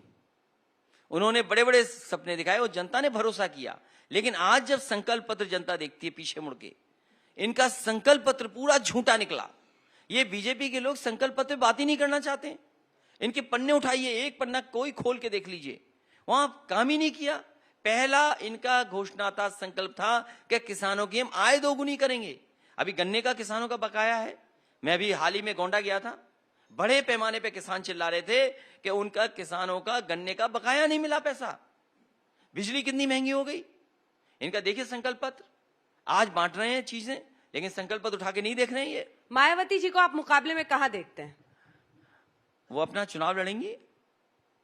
अब मुकाबला कहां है वो नहीं बता सकता, चुनाव तो लड़ रही है वो। आपको लग रहा है कि दमखम के साथ लड़ रही हैं वो, या उत्तर प्रदेश की जनता ने समाजवादी पार्टी को विकल्प के रूप में देखा है और समाजवादी पार्टी जनता के साथ खड़ी है इस भारतीय जनता पार्टी का सफाया करने के लिए। ये विकल्प के तौर पर जो आपकी पार्टी उभरी है छोटे दलों के साथ गठबंधन में, आपको इसकी खास वजह क्यों लग रही है? बाकी लोग रेस में पीछे क्यों दिख रहे हैं? मुझे कारण नहीं पता, लेकिन समाजवादी पार्टी को अगर विकल्प के रूप में देख रहे हैं तो जनता के सवालों पे समाजवादी पार्टी जनता के साथ खड़ी है। 11% ब्राह्मणों पर, अब चूंकि जात के आधार पर भी जो पॉलिटिक्स उत्तर प्रदेश में होती है उस पर आते हैं, 11% ब्राह्मणों को सभी लुभाने की कोशिश कर रहे हैं, चाहे वो सतीश चंद्र मिश्र हो जो लगातार कर रहे हैं, आप लोगों ने भी किया, सब अलग अलग प्रबुद्ध सम्मेलन, ब्राह्मण सम्मेलन, नाम अलग अलग हैं, परशुराम जी की मूर्तियां। आपको लगता है कि ये सोशल इंजीनियरिंग आप कर पाएंगे जो आप कॉम्बिनेशन देखना चाह रहे हैं? देखिए, जब चुनाव होता है हर वर्ग में पहुंचने के लिए लीडरशिप काम करती है, पॉलिटिकल पार्टीज काम करती हैं, और इसी सिलसिले में हर पार्टी चाहती है कि उससे हर समाज के लोग जुड़ें। लेकिन बुनियादी मुद्दे क्या हैं?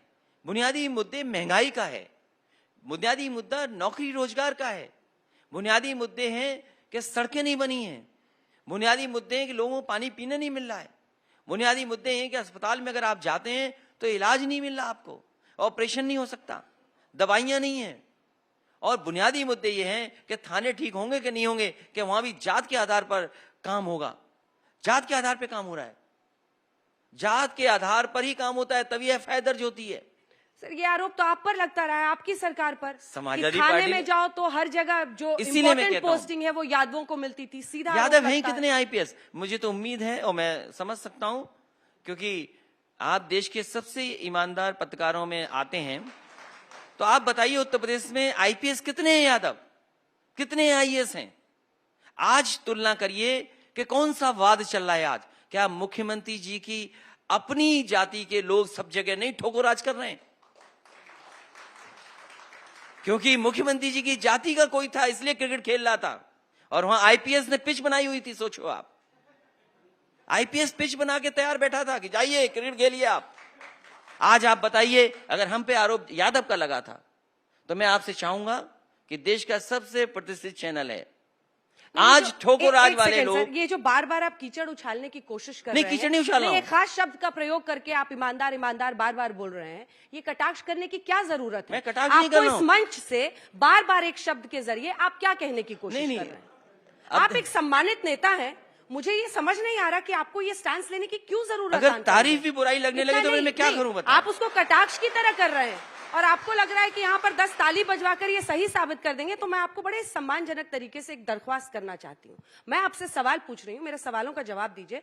बार बार एक शब्द की आड़ में किसी पर प्रहार करने की कोशिश मत कीजिए। अखिलेश यादव जी, आप भी जानते हैं आप क्या कर रहे हैं। नहीं, ये और लोग होंगे जो इसको बर्दाश्त कर लेंगे, ये और लोग होंगे जो सवाल नहीं दूसरों से पूछते होंगे तो इसको स्वीकार लेंगे, लेकिन मैं इसको स्वीकारने को तैयार नहीं हूं। मैंने बड़े संयम के साथ आपकी बात को बार बार सुना, लेकिन अब मुझे लगता है मुझे इंटरवीन करना होगा। आप समाजवादी पार्टी के बड़े नेता हो सकते हैं, लेकिन आपको कोई अधिकार नहीं देता कि आप मेरे ऊपर इस तरह से टिप्पणी करें, कटाक्ष करें। सर, बड़े सम्मान के साथ मैं आपको बोल रही हूं। और मेरा भी अधिकार ये है, मेरा ये धर्म है कि मैं आपसे सवाल पूछूं, मेरा ये धर्म है मैं बीजेपी से पूछूं, और आप पूछ लीजिए इस मंच से। हम लोग सुबह से सवाल पूछ रहे हैं, पता नहीं क्यों आज आपने। अच्छा, आपकी बात खत्म हो गई? नहीं, मेरी बात खत्म नहीं हुई है, मेरी बात खत्म नहीं हुई है, क्योंकि आप बार बार एक शब्द की आड़ में जो करने की कोशिश कर रहे हैं वो जनता भी देख रही है। मत कीजिए। आज तक जैसे प्रतिष्ठित चैनल पर जनता देख रही है, इसीलिए मैं कह रहा हूं, हर किसी की आवाज सुनाते हैं, जनता देख रही है इसलिए मैं कह रहा हूं, आवाज सुनाते हैं, आज तक पर हर किसी की आवाज सुनाते हैं। अब वापस इंटरव्यू में आते हैं, क्योंकि ना बात मेरे ईगो की है ना आपकी है, बात उत्तर प्रदेश के चुनाव की है, 10 मार्च के नतीजों की है। मैं भी आपका सम्मान कर रही हूं और मैं उम्मीद करूंगी कि आप भी उसी तरीके से मेरे सवालों का जवाब दें। वो और लोग होंगे जिन पर आप ये टिप्पणी कर सकते हैं, पूरा सम्मान करता हूं। आज तक पर नहीं। अब हो अच्छा, गया मैं सर। पूरा सम्मान ईमानदारी करता के हूं। पैमाने पर मैं अब मैं सवाल बिलो द पूछूंगा। बेल्ट हिटिंग वाली बात जो है ना, ये ठीक नहीं है। अच्छा ठीक है, एक सम्मान की बात मैं आपसे कहना चाहता हूं। आपने मुझ पे आरोप इसलिए लगाया क्योंकि मैं यादव हूं। मैं पॉलिटिकल सवाल पूछ रही हूँ, मैं आपसे पॉलिटिकल हाँ। सवाल पूछ रही हूँ। नहीं, मैं उसका जवाब आरोप दे रहा नहीं हूं। लगा रही हूँ। नहीं, मैं आपसे political उम्मीद करता सवाल हूं। पूछ रही हूँ कि जिन मुद्दों पर आपको घेरा जाता है उस पर जवाब हाँ, दीजिए। मैं वही जवाब दे रहा आप हूँ। नाहक ही पर्सनल मैं बना रहे हैं। ये सवाल इसलिए पूछा जा रहा है क्योंकि मैं यादव हूं, और यादव पे ये आरोप लगाया है कि यादव थे सब कुछ, आईपीएस सब कब्जा यादव पे था। हम सिर्फ इसीलिए IPS ही जाति नहीं होते जनगणना पुलिस चाहते हैं। सर्विस पहली में। नंबर बात, पहले मैं जाति गणना थाने चाहता का जो हूँ। जिम्मेदार होता है, जिसको प्लम पोस्ट, अब मैं जानना सब चाहता हूं। IPS ही नहीं होते हैं। नहीं, तो आप भी जानते होंगे। पूरे देश में, प्रदेश में झूठा प्रचार भारतीय जनता पार्टी ने कहा कि पूरा उत्तर प्रदेश इन अधिकारियों के लोगों ने कब्जा कर लिया। इसीलिए मैं चाहता हूं कि आपका प्रतिष्ठित चैनल है, ये बताइए उत्तर प्रदेश में कितने आईपीएस हैं यादव, कितने डीएम यादव हैं? और मैं आपको से कहता हूं, आज की गिनती क्यों नहीं बता रही हैं आप? फिर मैं वही शब्द लौट करके कहने वाला हूं। मैं फिर कहता हूं, आपको ये मंच इसीलिए दिया ना, आप जवाब दीजिए ना। मैं फिर कहता हूं, don't shoot the messenger. No, I'm not shooting that. आपको जिस पर आक्रमण करना है उसके आंकड़े नीचे, उसकी पोल खोलिए। उसकी पोल ये है कि सबसे ज्यादा जाति के आधार पर अगर कहीं काम हो रहा है तो भारतीय जनता पार्टी की सरकार में हो रहा है। कौन सी जात को फेवर कर रहे हैं? फिर आप पूछेंगी जात, मैं बोल दूंगा, फिर नाराज आप हो जाएंगी। कोई नाराज नहीं हो रहा। आप गलत शब्द बोलेंगे तो उस पर नाराजगी 100 गलत बार शब्द जाहिर नहीं, करूंगी। देखिए, ईमानदारी गलत शब्द नहीं है। नहीं, आप जिस ध्येय से बोल रहे हैं ना, आप जिस ध्येय से बोल रहे हैं नहीं, अखिलेश जी, देखिए आप फिर वही खेल कर रहे हैं। आप फिर वही खेल करने मैं की आज के कोशिश बाद कर रहे हैं। ईमानदारी नहीं बोलूंगा। नहीं, ये गलत खेल कर रहे हैं आप। ये जो आप खेल करने की कोशिश कर रहे हैं, ये गलत है। बताइए, कौन सी जात को वो फेवर कर रहे हैं? देखिए, मैं जिस स्कूल में पढ़ा, हम लोग भी स्कूल कॉलेज में ही पढ़े। मैं जिस स्कूल में पढ़ा, शायद उस स्कूल में आप नहीं पढ़ी, क्योंकि गर्ल्स नहीं पढ़ती थी मेरे स्कूल में। मैं मिलिट्री स्कूल से पढ़ा, स्कूल में था, और मिलिट्री स्कूल में जब मैं पढ़ रहा था, मिलिट्री और सैनिक स्कूल में डिफरेंस है। मिलिट्री स्कूल अलग है, सैनिक स्कूल है, तो अपने आप को कंफ्यूज नहीं करिए कि मिलिट्री स्कूल क्या है, सैनिक स्कूल क्या है। मैं मिलिट्री स्कूल में पढ़ा, मेरे साथ के जितने भी सीनियर जूनियर हैं आज भारत के सीमा बॉर्डर पे खड़े हुए हैं, बॉर्डर पे हैं। और आपको जानकारी होकर खुशी होगी इस बात की कि जिस स्कूल से मैं पढ़ा हूं उसी तरह का एक स्कूल और है, जहां से देश के जो सबसे बड़े अधिकारी हैं, जो सबसे बड़े चीफ हैं, डोभाल साहब भी उन्हीं स्कूलों से पढ़े हुए हैं। और हमारे स्कूल में कोई जातिवादी नहीं थी। हमने कभी नहीं जाना कि मेरे साथ का कौन जात वाला है, हमारे दोस्त किस जाति के, मैंने कभी नहीं जाना। जब मैं अपनी डिग्री हासिल करने मैसूर गया तो मैंने कभी जाति नहीं देखी कौन सी जाति है।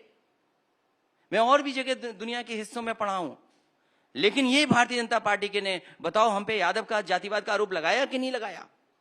मैंने सरकार चलाई है, और प्रतिष्ठित अखबार दैनिक जागरण था, उसने मेरे अपने चैनल में पूछा, मेरे सामने पूछा कि बताओ यादव अधिकारी ये कर रहे हैं कि नहीं कर रहे हैं। वो इसलिए कर रहे थे क्योंकि वो मुझे बदनाम करना चाहते थे। और आप भी सवाल इसलिए पूछ रही हैं क्योंकि मैं यादव हूं। ऐसा नहीं है, और आप जवाब इसलिए नहीं देना चाहती हो। उस वोट बैंक पर आपका नहीं, मुझे वोट बैंक की चिंता नहीं है, मुझे वोट बैंक की चिंता नहीं है। वोट तो मुझे मिलेगा, और आपके कहने से जाने वाला भी नहीं है। कब तक पूर्व रहिएगा? चिंता तो होगी सर। अब मुझे अपने वोट की चिंता नहीं है, मुझे चिंता इस बात की है कि उत्तर प्रदेश में न्याय नहीं मिल रहा है, ठोक दे रहे हैं। क्या बताओ फेक इनकाउंटर हुए कि नहीं हुए? कोई बता दे फेक इनकाउंटर में सजा नोटिस मिले हैं? आज थानों में कौन है?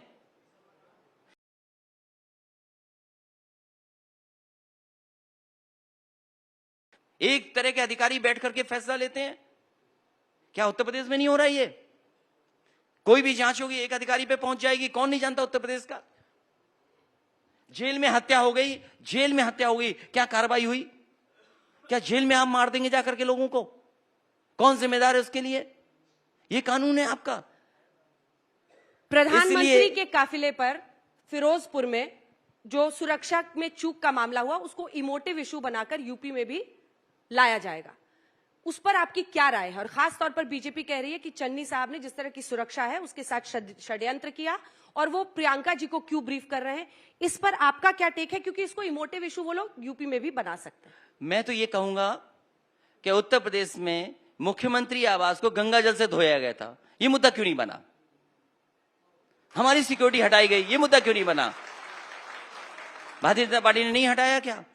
सिक्योरिटी हमारी बैठाई, हमने कोई मुद्दा नहीं बताया, ना हमने कहा जान को खतरा है। अरे जिस दिन जाना होगा चला जाएगा, कोई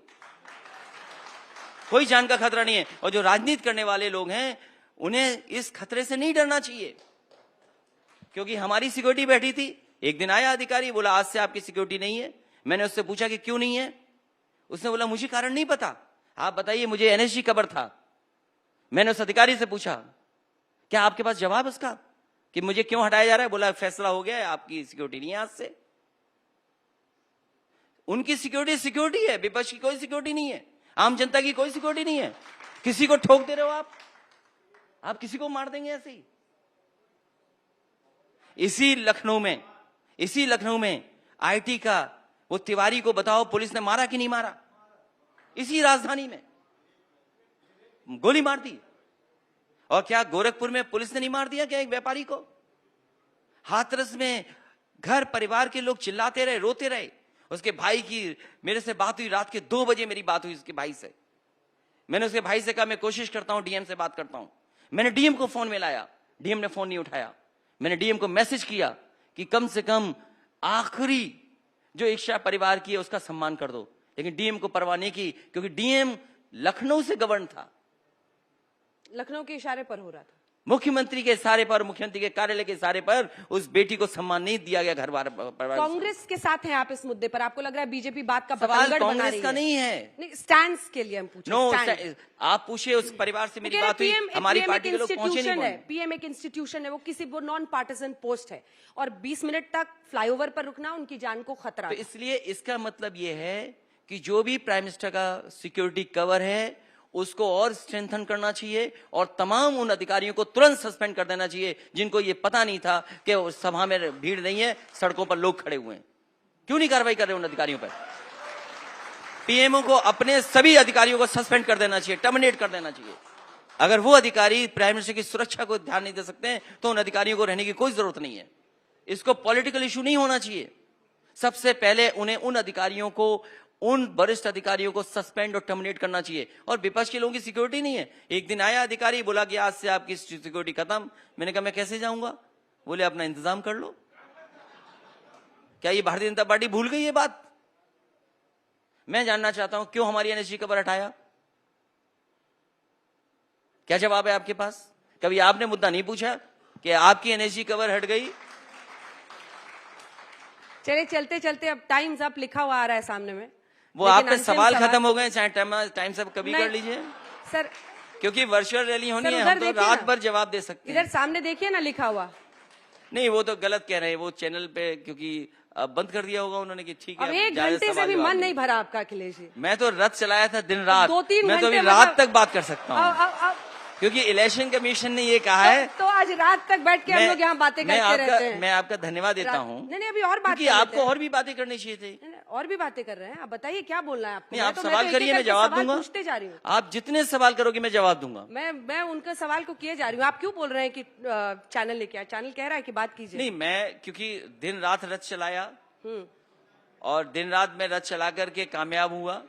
आप जब तक सवाल पूछेंगे मैं जवाब दूंगा। 10 मार्च करके इंतजार कीजिएगा ना कि अभी बोल रहे क्योंकि कामयाब हुआ। इलेक्शन कमीशन ने ये कहा है कि वर्चुअल रैलीज होंगी, और इससे अच्छा प्लेटफॉर्म कहाँ मिलेगा जब मैं वर्चुअल रैली की क्या तैयारी की है आपने? वर्चुअल रैली की डेफिनेशन क्या बता रहा है चुनाव आयोग? वर्चुअल रैली की डेफिनेशन क्या है? वो कह रहे हैं कि रैलियों पर रोक है। अब इसीलिए मैं आपके साथ बैठ करके बात लगातार करना चाहता हूँ। इसी को मैं वर्चुअल रैली समझता हूँ। कल सुबह उठिएगा, अगर आप तैयार हैं तो मैं सुबह तक बात कर सकता हूँ। चलिए बात करते हैं। क्या तैयारी है आपकी? क्योंकि अब ये 15 समाजवादी पार्टी ने क्रूशियल पीरियड है। समाजवादी पार्टी पिछले 2 साल से तैयारी कर रही है। मुझे याद है कि समाजवादी पार्टी ने अपने कार्यकर्ताओं को ट्रेनिंग देने के लिए जगह जगह पर कार्यक्रम किए थे। बरेली में कार्यक्रम हुआ, हमारी पार्टी के तमाम कार्यकर्ताओं का ट्रेनिंग का कैंप फैजाबाद में हुआ, फैजाबाद में नहीं हुआ, मिर्जापुर में हुआ। तो लगातार समाजवादी पार्टी अपने वर्कर्स को ट्रेन कर रही थी कि आने वाले समय में बूथ पे कैसे काम हो, बूथ पे कैसे लड़ाई होगी। और जो समाजवादी पार्टी ने काम किए थे उसको लेकर के आंदोलन किए समाजवादी पार्टी ने। हमारा कोई कार्यकर्ता ऐसा नहीं बचा होगा जिस पर मुकदमे ना हो, जेल न गया हो। और पूरे लखनऊ से लेकर के आप उत्तर प्रदेश का पता कर लीजिए, भारतीय जनता पार्टी का जब भी कोई बड़े नेता का कार्यक्रम होगा, सबसे ज्यादा पुलिस के मेहमान उसके घर में जाकर के बैठ जाते हैं। आप बताइए, किसी पॉलिटिकल पार्टी के कार्यकर्ताओं को रोका जाता हो? ये कोई डेमोक्रेसी है क्या? कानपुर में कोई आएगा तो वहां रोक लेंगे, आप फैजाबाद में जाएंगे तो हमारे पूर्व विधायक, पूर्व मंत्री के घर पे बैठ जाएगी जाकर के पुलिस। तो पुलिस का काम ये बचा है कि पॉलिटिकल पार्टीज का कार्यकर्ताओं को बाहर नहीं निकलने देंगे। और उत्तर प्रदेश की जो रैलियां हुई हैं, वो रैलियां सरकारी थी। डीएम, एसपी, एडीएम, एसडीएम, लेखपाल, तहसीलदार, SO, CO, SP city, SP, DIG और सब अधिकारी लगते थे कि रैली कैसे सफल हो। पूरे की पूरी रोडवेज की बसें ले ली जाती थी, तब ये रैली होती थी। तो इनकी सरकारी रैलियां, जनता नहीं आ रही है इनके पास। और इस बार जनता ने मन बनाया है कि भारतीय जनता पार्टी को उत्तर प्रदेश से हटाया जाएगा। पसीना आ गया है नेताजी आपको? नहीं, वो तो इसलिए आ गया कि इतनी देर से बोल रहे हैं और आप चाहते हैं कि ये कार्यक्रम खत्म हो जाए। नहीं नहीं, कोई नहीं चाहता है। बस देखिए, विक्टिम कार्ड खेलने की आदत हो गई है। मुझे कोई विक्टिम ये देखिए, आपके लिए टाइम बढ़ा दिया, टाइम्स आप लिखा हुआ था, अब हमने 3 मिनट और बढ़ा दिया, 1-2 मिनट और आपसे बात हो तो जाएगी। आप पूछिए सवाल। लेकिन आपने बताया नहीं कि आपका क्या होगा, मतलब रिकॉर्डेड भाषण देंगे या लाइव भाषण करेंगे, डिजिटल प्लेटफॉर्म का कैसे इस्तेमाल करेंगे? मुझे याद है कोविड के समय पर समाजवादी पार्टी की कोशिश थी, लोगों से वीडियो कॉलिंग थी। समाजवादी पार्टी के पास इंफ्रास्ट्रक्चर है जो हम सीधे सीधे कार्यकर्ताओं से जुड़ सकते हैं। लेकिन उससे भी ज्यादा अच्छा है कि समाजवादी पार्टी के पास कार्यकर्ता हैं। समाजवादी पार्टी के पास कार्यकर्ता हैं जो घरों जाएंगे, दरवाजा खटखटाएंगे। और साइकिल को नहीं रोका है, साइकिल रैली को रोका है। एक साइकिल तो चली सकती है, इसलिए हमारी पार्टी के कार्यकर्ता साइकिल से घर जाएंगे, दरवाजा खटखटाएंगे। और भारतीय जनता पार्टी के लिए कोई कार्य करता है, समाजवादी पार्टी पे कार्यकर्ता है और भारतीय जनता पार्टी के लिए कोई कार्य करता है, इसलिए वो घबराए हुए हैं कार्यकर्ताओं से। हमारी जमीनी कार्यकर्ताओं से भारतीय जनता पार्टी घबराई हुई है।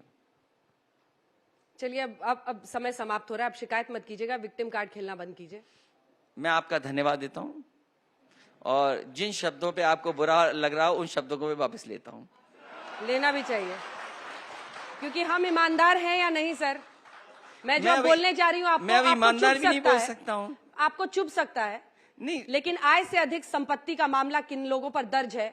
अभी बंद मत करिए, फिर मत बंद करिए, फिर मत बंद करिए। आप भी आप फिर मत बंद करिए, ठीक है, फिर मत बंद करिए। आप भी जो बार-बार बड़ाई कर करके और उसकी आड़ में घेरने की कोशिश कर रहे थे, तो जवाब सुनने की भी हिम्मत रखिए। नहीं, मैं जवाब दे रहा हूँ। अखिलेश जी, मैं जवाब दे रहा हूँ, मैं जवाब दे रहा हूँ, मैं पहले जवाब दूंगी ना आपको। पूछिए। पसीना फिर बढ़ गया, टिश्यू मंगवाइए सर। नहीं, कोई जरूरत नहीं, टिश्यू पूछिए। मंगवाइए, बहुत पसीना हो रहा है। नहीं, टोपी भीग रही है, लाल टोपी। पूछिए। मेरा नहीं, मुझसे गलती हुई। नहीं, मैं तो सिर्फ ये बोल रही हूँ कि आप ईमानदारी का जो सर्टिफिकेट बांट रहे हैं, तो आय से अधिक संपत्ति के मामले किन लोगों पर दर्ज हैं, इसका भी रिकॉर्ड आएगा, जनता तय करेगी। रिजल्ट आपका 10 मार्च को आएगा। नहीं, लेकिन शूटिंग द मैसेंजर, चूंकि आपको मैं एक प्रोग्रेसिव लीडर मानती हूँ और ईमानदारी से सबके सामने कह रही हूँ, शूटिंग द मैसेंजर एक बहुत गलत प्रथा है जिसको कुछ नेता अच्छा, मैंने वो शब्द वापस ले लिए। उस भंवर में मत फंसिए। अच्छा, मैंने वो शब्द वापस ले लिए।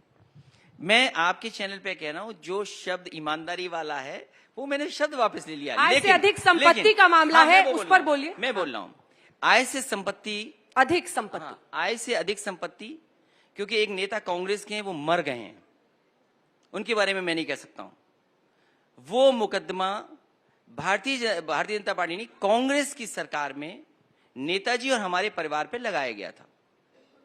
और वो केस जो भी था खत्म हो चुका है, लेकिन उसके बावजूद भी कुछ लोग कोशिश कर रहे हैं कि उसी पर उलझाया जाए। उसके लिए तो सुप्रीम कोर्ट गए हमने, सुप्रीम कोर्ट में हमारा जवाब है। वहां पर सुप्रीम कोर्ट ने क्या फैसला दिया वो भी जवाब है, क्लोजर रिपोर्ट लगी है। मैं ये जानना चाहता हूं, जो कांग्रेस का रास्ता था, क्या भारतीय जनता पार्टी उसी रास्ते पे चल रही है? ये सीबीआई से डराना, ईडी से डराना और इनकम टैक्स के डिपार्टमेंट को भेज देना। और जिस व्यक्ति ने पीआईएल की थी, मैं आपसे जानना चाहता हूं, राहुल गांधी से हाथ मिला लिया आपने, उसके बाद चुनाव लड़ लिए। कांग्रेस के लोग जानते हैं कि उन्हीं लोगों ने नेताजी पर पीआईएल कराई थी, क्योंकि वो नेता आज धरती पर नहीं है, एक्सपायर हो गए हैं। सरकार जब थी तो मैंने उनसे पूछा कि आपने क्यों मुकदमा लगाया हम लोगों पर, लेकिन आपने गले लगा लिया ना उसी कांग्रेस पार्टी को। वो मेरी गलती थी। मैं स्वीकार कर रहा हूं, वो गलती थी मेरी। वो गलती थी आपकी। एक बड़े मिशन के लिए, एक बड़े फैसले के लिए मैंने कांग्रेस के साथ गया और उन तमाम बातों को भूल गया जो कांग्रेस से कराया। जिसने पीआईएल की वो कांग्रेस का आदमी है, उसको महीने के पैरोल पे कांग्रेस पैसा देती थी। चलिए अब ये बताइए कि अगर इतिहास नहीं बदलता है और परिस्थिति होती है कि आप मुख्यमंत्री बनते हैं, तो आप तो काशी कॉरिडोर नहीं बंद करा दीजिएगा, आप तो उस तरह का काम नहीं कीजिएगा जो मैं सुप्रीम रिवर कोर्ट फ्रंट को लेकर आप मैं सुप्रीम कोर्ट का धन्यवाद देता हूं, और सुप्रीम कोर्ट ने जो फैसला दिया उसकी वजह से भगवान श्री राम का मंदिर बन रहा है। कोई भी धरती पे ताकत नहीं है जो सुप्रीम कोर्ट के फैसले को रोक सके। और मैंने कई बार कहा कि समाजवादी लोग काम अच्छी तेज करते हैं, समाजवादी लोगों को बनाना होता तो सबसे अच्छा सुप्रीम कोर्ट के आदेश पर जल्दी बना देती। लेकिन बीजेपी को क्योंकि वोट चाहिए इसलिए वो बना ही नहीं रहे।